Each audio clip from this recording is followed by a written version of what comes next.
Club Fantasci. Today we are doing our second installment of the Women in Board Gaming series, and our guest, who I'm very excited to talk to, is Agnieszka Kopera from NSKN Games, and we are going to talk a little bit about her history in the gaming industry and get to know her and some of the projects she's been involved in. So thank you and welcome to the interview. Thank you for having me. It's a very great pleasure. All right, so let's get started right away with this into let the people know a little bit about yourself, NSKN Games, and what your role is with them. Okay, so I'm Polish, if it matters, maybe not. I'm an engineer graduate. I'm with NSKN from the very beginning. So from the moment the idea of opening the company happened. And my role was changing. It's nowadays is advertising and marketing, where I feel very, very good because I love social media. And yeah, let's face it, nowadays the marketing is focused on social media, internet. And basically, I also co-design the games. I help with graphics, with some final way the art of the games looks like. Okay, so now you're part of an industry that is quickly growing at an incredible pace. What made you decide to go from engineering to the board gaming industry? Oh, you know, board gaming, not so far from engineering, but yes, I know where the question comes from. It's a very good question. So, as an engineer, I was working in a pretty difficult corporation environment, and I decided that I need to start doing something what will matter in life. And as long as I'm healthy and I'm young, I was taking the risk. And this is when Andre and we decided, yes, this is the moment when we have to pursue our dream and try to see if we are able to do it or not.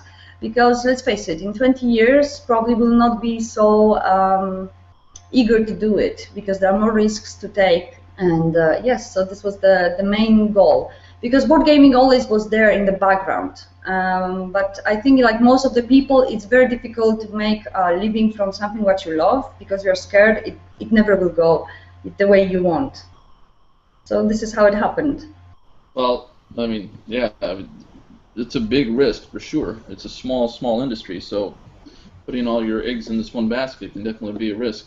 Now, some of the titles that you've been a part of, so people know that you've actually designed, are games like Exodus, Proxima Centauri, Yes.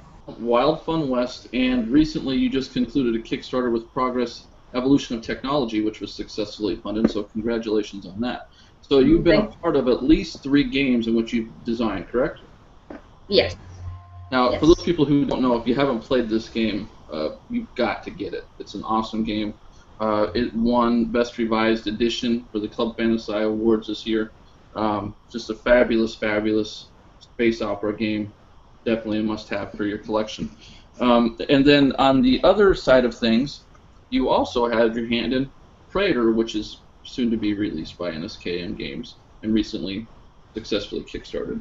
And you did some of the work in the artwork side of things with this, correct? Yes. So organizing the things, of course, the artwork was done by David Shilgai, the graphic design by David J. Coffey. So my job was to put it actually together. So I would say I was working as a graphic design editor, if it's possible to say it this way. Sure. to make sure that everything looks the way I want. So I also do it by myself sometimes because it's just faster. And yeah, this is how it actually goes. All right. So we know that you've established yourself as a designer. You put out some great games. NSKN is really coming into its own.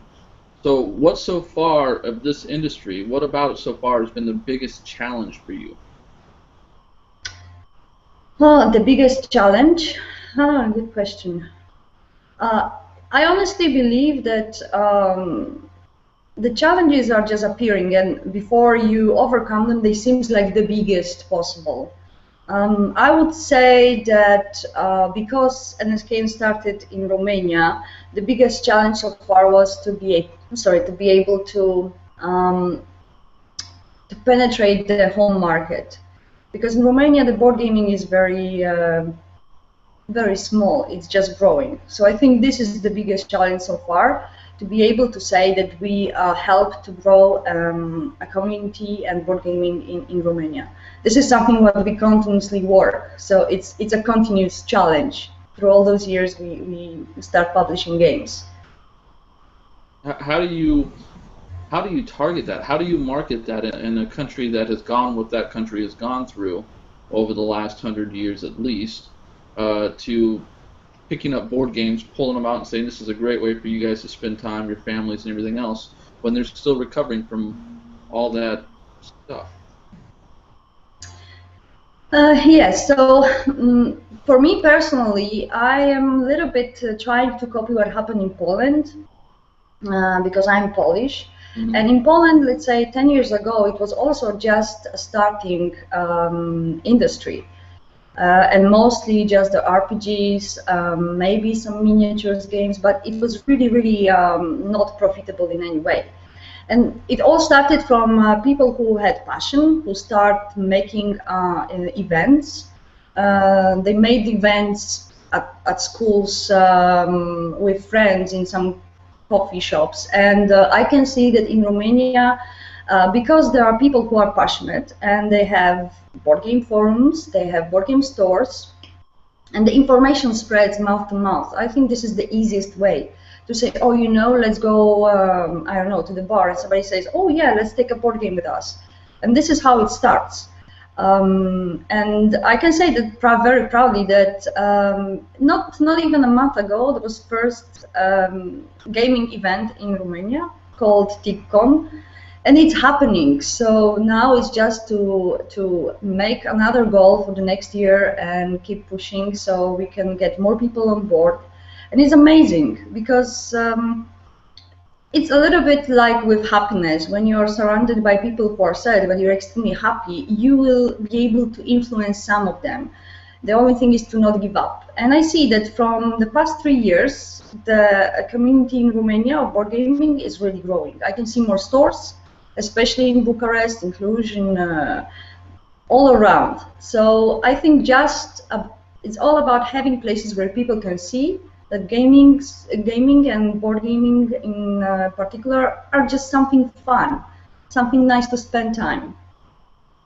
And yeah. What got you into the hobby itself? What made you start board gaming?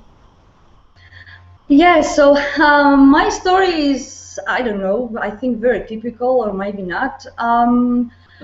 In primary school, so a long time ago, I was playing with my brother-in-law in Warhammer, in the RPGs. This is how it started. But of course then the school, the university, the normal job, as we call it, appeared, and also not so much time of any kind to spend on pleasures. So when I got to, at some point in my life, I got to a different country than Poland, and I was working then and we found out with people who I was working with that besides that we were struggling to communicate in English, the easiest way to actually try to understand another person is to play board games. You can really find many interesting things about people when they play board games with you. It's true. It's like the inner soul is coming out, which is really cool. And this is how it started. And then the first game appeared, which was Warriors and Traders. But of course, you know, first meeting, first board game, yeah, Monopoly. Bah. All right, so you've done 3 games that you've been a part of where you've designed. You're overlooking these other projects that go on. What to you signifies a good game? It's a tough one. I think one of the things which needs to a good game needs to have is replayability. Besides, of course, the obvious things like graphics and actually mathematical model and kind of innovative factor, I think replayability is the most important.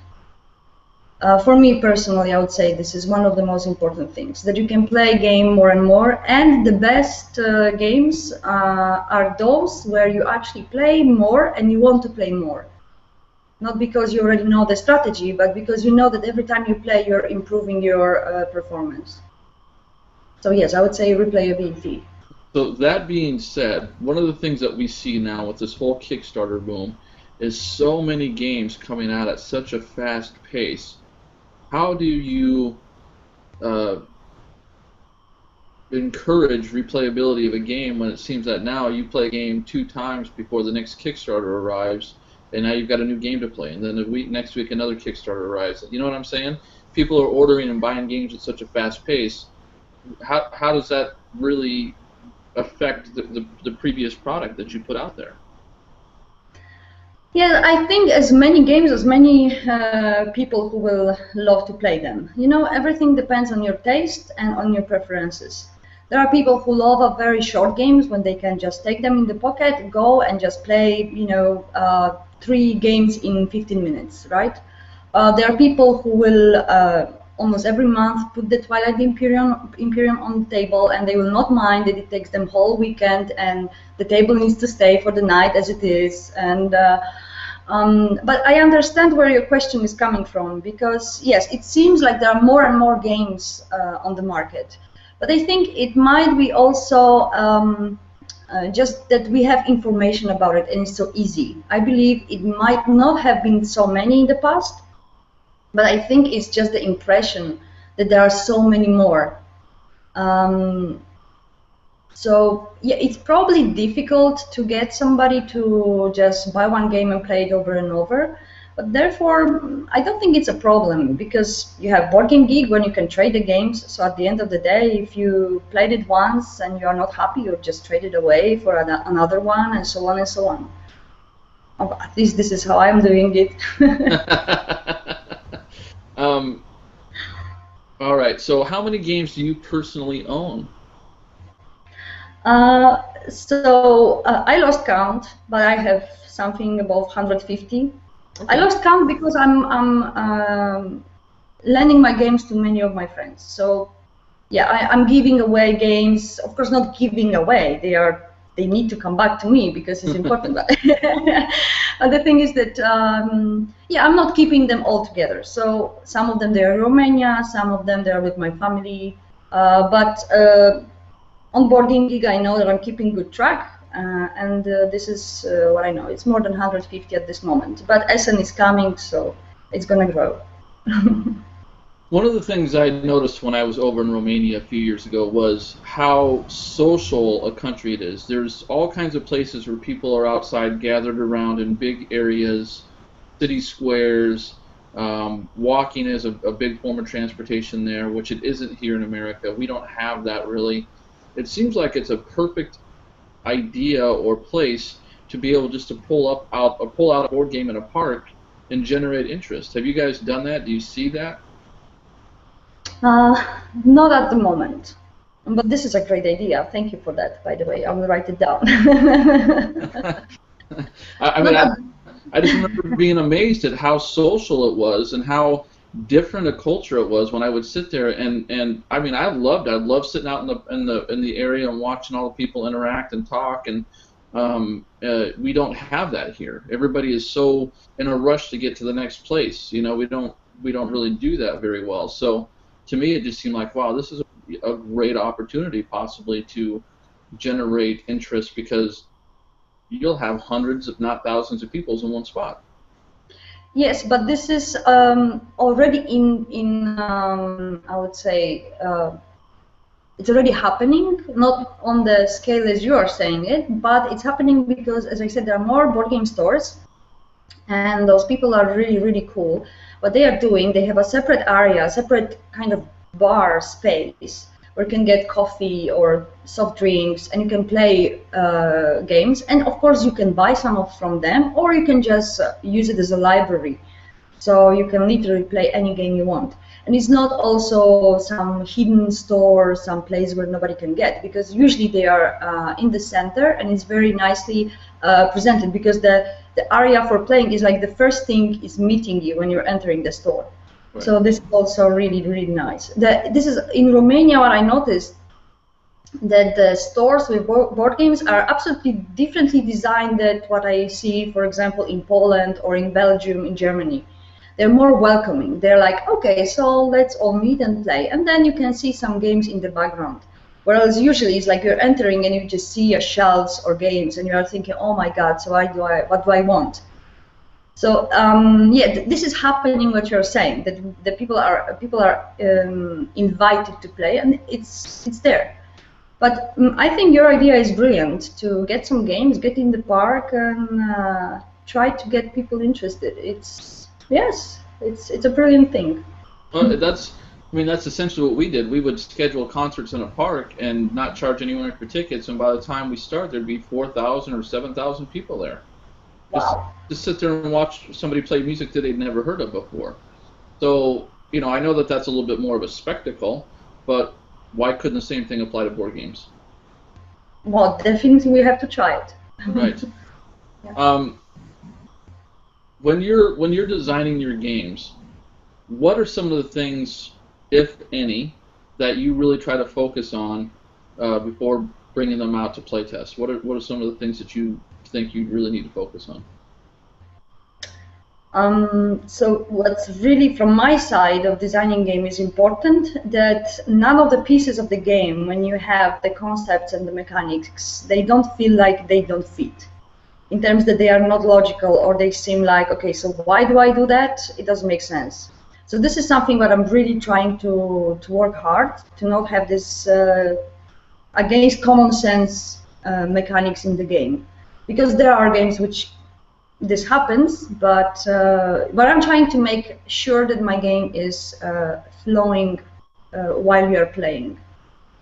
The other thing is that it's very important for me that the games do not punish players.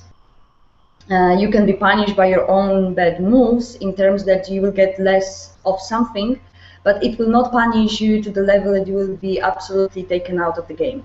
I think it's absolutely unfair when you suddenly are out of the game and you can go and wait on the couch for your friends to play the game. So yeah, this is something that I don't like. I've noticed that you guys tend to put out, and I haven't played Wild Fun West, but you guys tend to gravitate towards strategic games. Is there a reason for that? Yeah, the reason, I think we are all engineers, and it just says, it's just there. We tried with Wild Fun West to create something really easy, and believe me, the first version was extremely easy. You were just influencing the players on the left. And then it was too easy for us, so we start redoing it, and now it's a party strategy game. You can make it, of course, that way. We just saw that it's not for us. I personally don't enjoy party games, but there are people in NSKN who do. However, we decided that let's focus on what we are really good at, not try just to do something because, I don't know, there might be need for it. Let's focus on something that we know we can do good. We can focus on that, try to perform better and better. And yeah, I think we are doing a very good job with that. We just don't try to put ourselves in the situation that we do a game which will be not really for party.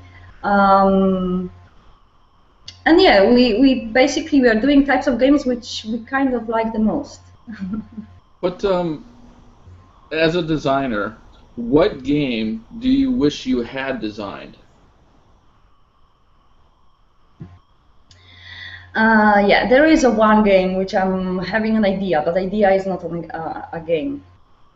So I dream about designing cooperative adventure game. It sounds like every single cooperative adventure game, but I have a bigger plan for it, and I hope it will happen. Though the idea is there and we discussed, but we just cannot get some things ongoing. There is missing spark. So the cooperative adventure is something that is staying behind and looking at me and waiting for the moment to happen. But I think probably I need to play more games to see some brighter changes in the board games. Probably I will just need to have some break in designing itself to have this unblocking moment, because there is idea, there are basic mechanics, but there's something missing, and I don't know what. Where do you see the future of board game publishing going with the fact that now you can kickstart and you can do all that? Do you see that as being something you have to overcome because there is so much of it now, or do you see that eventually that will kind of go away as bigger board games companies take over? I was thinking quite a lot about that, because almost on every event people do ask similar question, because it's really interesting looking at what is happening from year to year. So I believe that there is going to happen some more than even now innovation.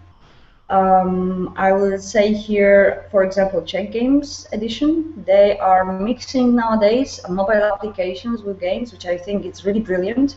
But I'm not sure that people are already happy to use it. But the idea, I think, is brilliant. So this one shift towards combining board games with the mobile applications with some additional technological advances might happen, and it will be more popular.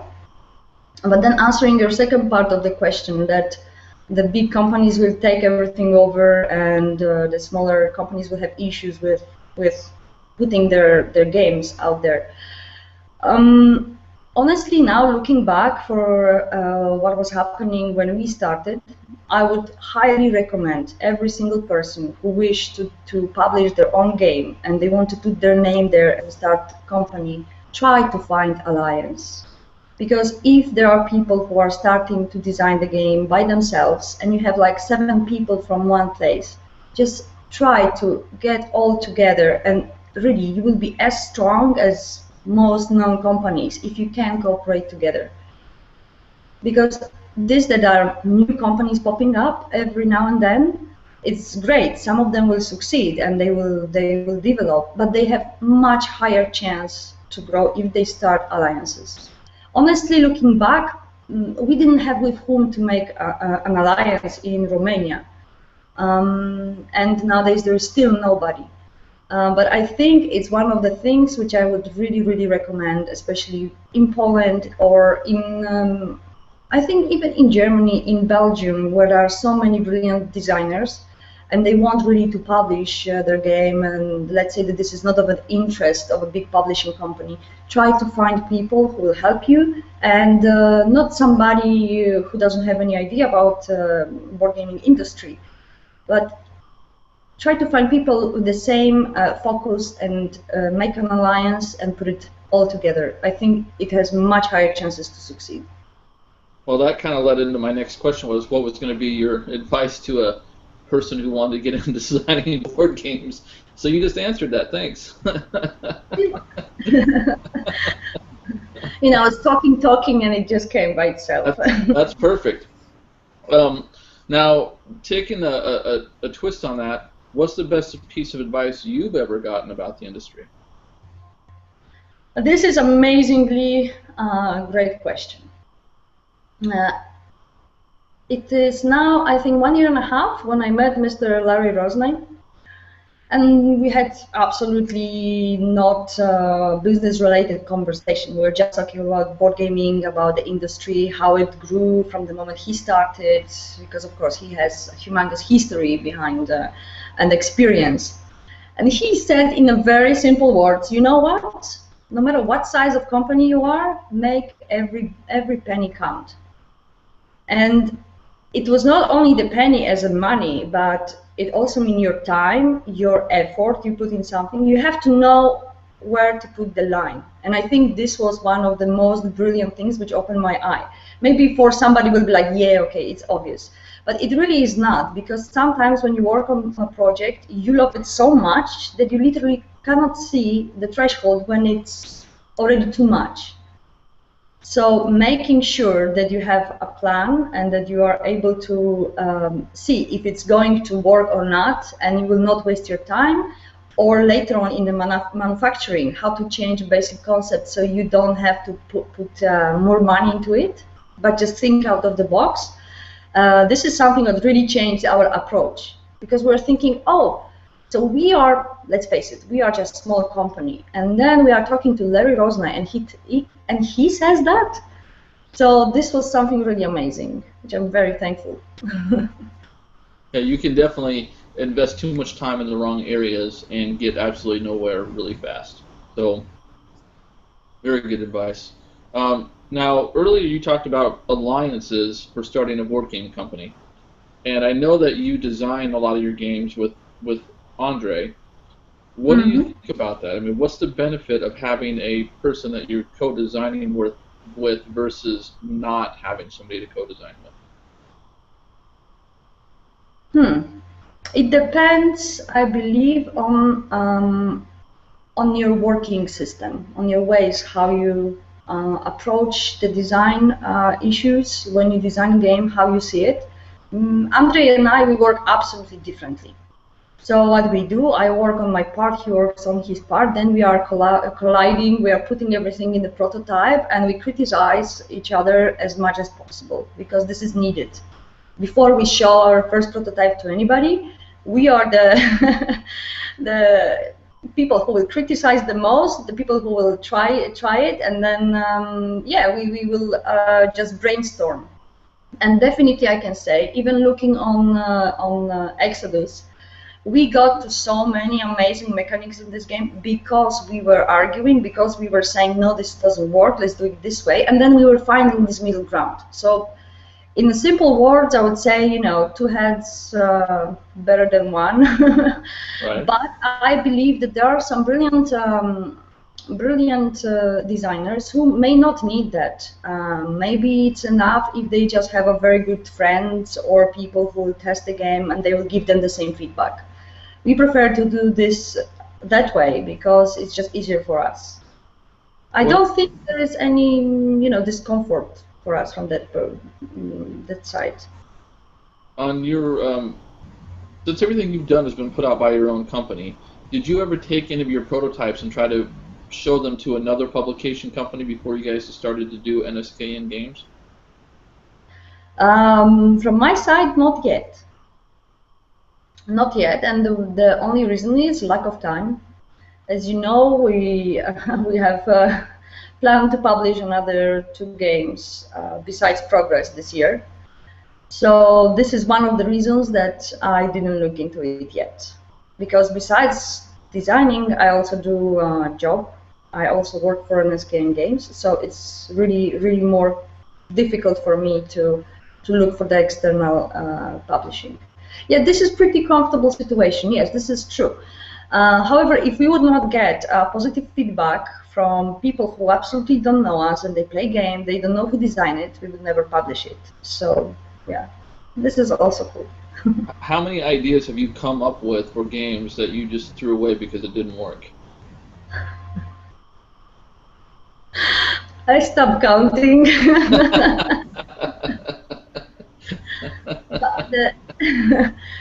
Because, as I said, I had many ideas, but then when you start putting them on piece of paper, you just see that, okay, in my head it sounded so much better, you know.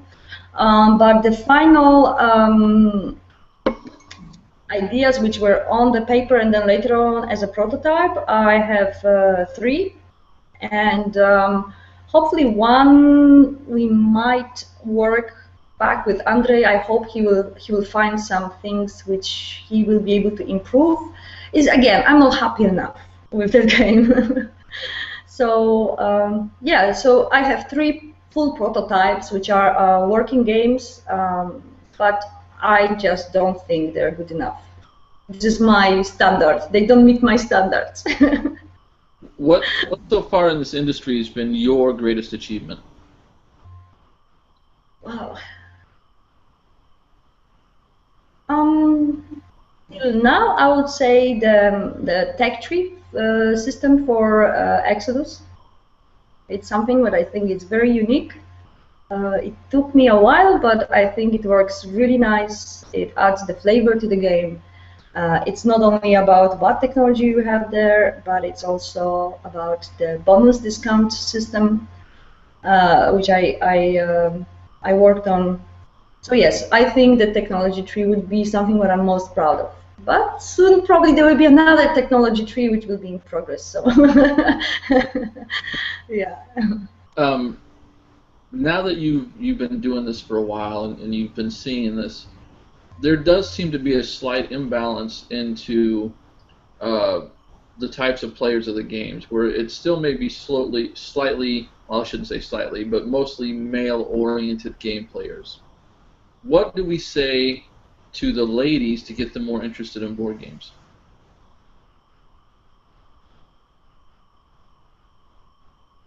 You see, this is the thing that I believe that there are so many husbands and wives playing together that to make more ladies to come to board gaming, I don't think there is any way to do it. As long as they are not interested, it will not really happen. But I honestly believe that all ladies who think about coming to board gaming and try to play in some events or try board games per se, to just simply do it, no matter what is happening around them, just do it. Go to the store, to the local store, who will be able to provide you with some cool games and advice what you can start from, and just be open. I think it's more and more happening that women are also playing in games, mostly because of their boyfriends or their spouse. But it's true that women a little bit later on start being interested in board games. Well, you see with the video game industry, there's a lot more females playing video games now, and it's more popular and all that. And it does seem to be slowly gravitating towards board games, but we still seem to be lagging behind in that industry a little bit there as far as the popularity of board games with the female culture. So now, in your own personal collection, what game have you played the most? My personal call. Oh, you see, this is a tricky question because it does not mean that this is my favorite game. But one of my, I would say like this, from the games I wanted to make my family to start playing games, it's of course Seven Wonders, because this is a game which started their playing, so I had to start with something easy. And as long as this game is extremely fast, it was a perfect choice. Okay. So this is, yeah. Sorry. I was going to say, what's your favorite game then? So yeah, the second I would say from the group of the favorite games which I played the most would be War of the Ring. Is my best game ever, and then it would be Through the Ages. Yeah, and of course, if I have time, we would play also Twilight Struggle. But yeah, it depends. But yeah, War of the Ring is nowadays the one who I love to play the most. And that's a large game. Yeah, it depends. What do you mean by large? Takes up a lot of space, and it's not a short game by any means either. I mean, that's a real investment in playing that one. Yes, but you know, I noticed with War of the Ring that it's one of those games when I honestly don't feel time passing. I noticed when we finished that, oh, we played 2.5 hours, but it absolutely does not feel like 2.5 hours. It feels like an action movie when you're continuously trying to find your strategy, how you're going to do it, what you're going to do, how you're going to play your cards, so what you're going to do now, where are you going to move your armies. So yeah, it's like an action movie which is keeping you constantly thinking and conspiring, or so maybe that's why. Well, and that could be, and that's one of my things with when people always say that mechanics is better than theme or more important than theme, and I'm like, to me it's equal. The theme has to immerse the player in that world. For you to really have a successful game, in my opinion, you need to have a game that people feel completely involved and they don't notice the passage of time. They don't worry that it's a 2-hour or 3-hour or a 4-hour game. They just want to be a part of that world and feel creative and feel like they're actually playing a game, which you can't do with a lot. I mean, you pull out a micro game, you're done in 15 minutes. So that was always really important to me when I see that, and to hear you say that really makes me feel good, because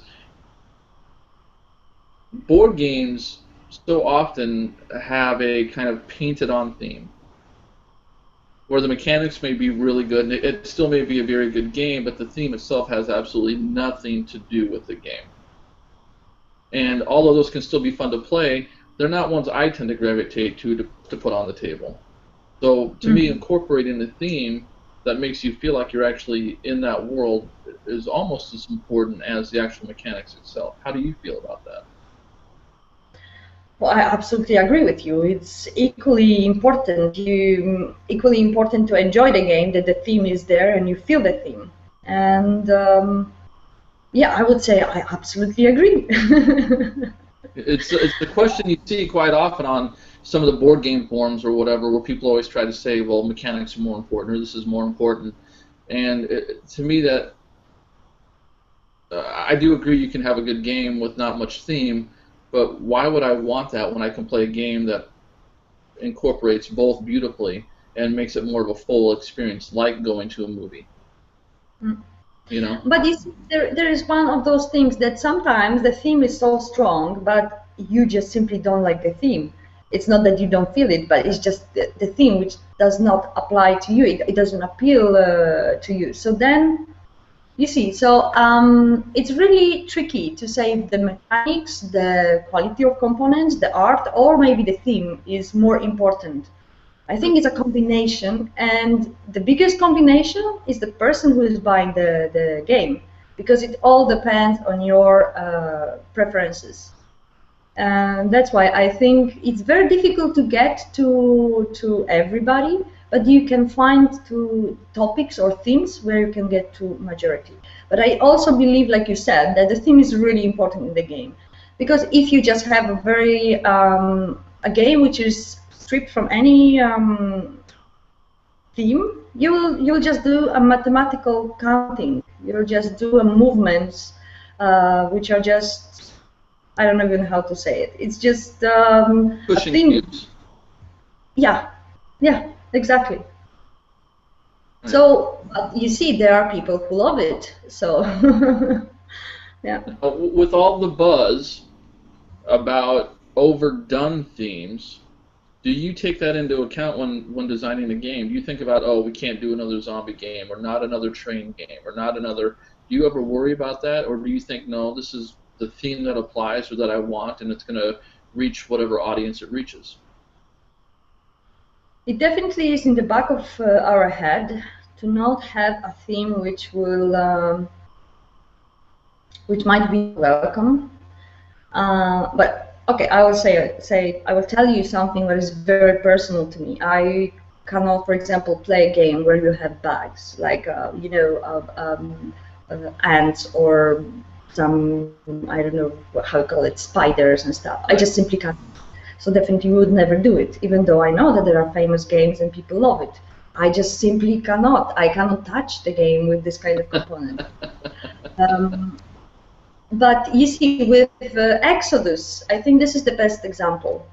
We took the risk, because what happened with Exodus, that we have this whole story prepared, and we said, okay, it might not be as well taken as any big company would publish it, but because we have planned another 3 more additions and different stories to the game, we said, let's just do it. Let's see how it's going to go. And because it went so well, we are already working on expansion on Exodus 2 and so on.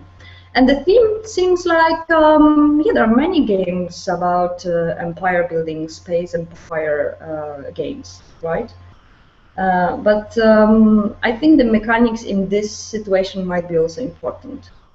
Because at the end of the day, how many themes we can develop? There are very interesting new ideas, but I think what make the game different is maybe not the theme, but the mechanics. Just to even feel the game differently, even if you have the theme of making ice creams or I don't know, or zombies. If it's just differently put, it might make a difference. That's true, absolutely. So why don't you give us a quick update real quick on what NSKN has going on so the people watching can, if they don't know about the games that are out there, they can find out where, how, and why they should get them, and let people know where some of the Kickstarters are at. Okay, so on the 24th of June, we just ended the campaign of Progress Evolution of Technology. We were successfully funded, so the games will be within a month in the production facility. We will start the production process. So you will be able to get, if you did not manage to pledge or help us with the Kickstarter project, the game will be available most probably at the end of October. We are hoping we will have the game, not really hoping, we know that we will have a game in Essen this year, in Spiel, in Essen. So far this is one of the titles. Then we are preparing another, which is Versailles. It's a Euro with a very different approach for Euro games, which we also will get for Essen this year. So many games for Essen. And then we have another title, which is Simurg. This game is not designed by Andre or me. It's a game designed by Pierluca Zizi. And it's a very cool Euro because you will be able to train and kind of hire dragons. And it's a Euro, so we will have more details soon, and I hope we'll be able to bring also the final prototype for Essen, so people will have the chance to play it. What else we have prepared? Of course, the expansion for Exodus, and of course there are reprints coming on. Yeah, I'm very happy to actually say that we already are preparing for the summer reprint of Praetor, so it's a very great deal for us. And I think also one of the most important projects in the close future is Versailles and the expansion for Exodus Proxima Centauri, which we are planning to put on the Kickstarter, the expansion. And there will be also the upgrade pack for the first version of game available, plus the base game. We don't have the date yet, but it's all in preparation. Well, let me rephrase this. How surprised were you at how much work it takes to go into running a board game company? Honestly, maybe I will say it like this. For the past month, I had a 1 weekend off. This is 1 weekend off, and I have to say this was a wedding of my sister, so kind of had to go. Otherwise, you probably would have been working, right? This is the thing that when you work, when you treat your work as just 8 to 5 job, then you close the door and you go home. For us, it's a lifestyle. We love it really, really a lot. And of course, if there are things which I'm able to finish within 8 hours, I'll just simply finish and then enjoy and watch World Cup and play with my friends. But yeah, in my head, it's continuously there because it's another project and another project, and there's another idea, and there's something more to do, and there might something happen that we will be able to do something more. So hopefully it will never change because I really love it. So.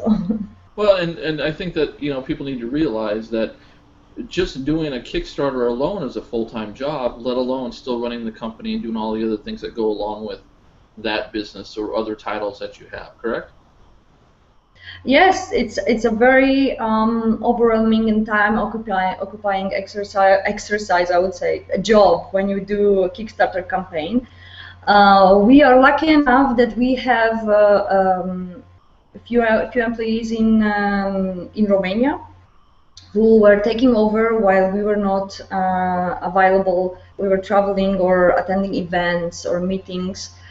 They were taking over, and we were collaborating all together. And this was a team effort. Kickstarter project was a team effort for us. And honestly, now we are so empowered by the positive comments and the feedback we got from people that I think, yeah, we will be doing, we will be like positively energized probably till 2017. There was so much love in this campaign. It's unbelievable. Well, I think we've kept you for enough time here. We went a lot longer than I thought we would, actually. So I appreciate you taking the time out doing this. I know it may not always seem like work, but it is work. It's it's press for your company and for your game. So we really appreciate you taking the time out of your busy day to come talk with us and letting our fan base get to know you. So thank you so much. My pleasure. Thank you for having me, and always nice talking to you. So, folks, this is Agnieszka Kopera with NSKN Games. Make sure you check out the games. You should be able to find this pretty quickly in the stores, Praetor. And if you haven't already, and I'm only showing these two games because they're the ones I have, Exodus, Proxima Centauri, fabulous game. Make sure you check it out if you like 4X games or space-themed games. It's a brilliant game. It's a very, very well done game.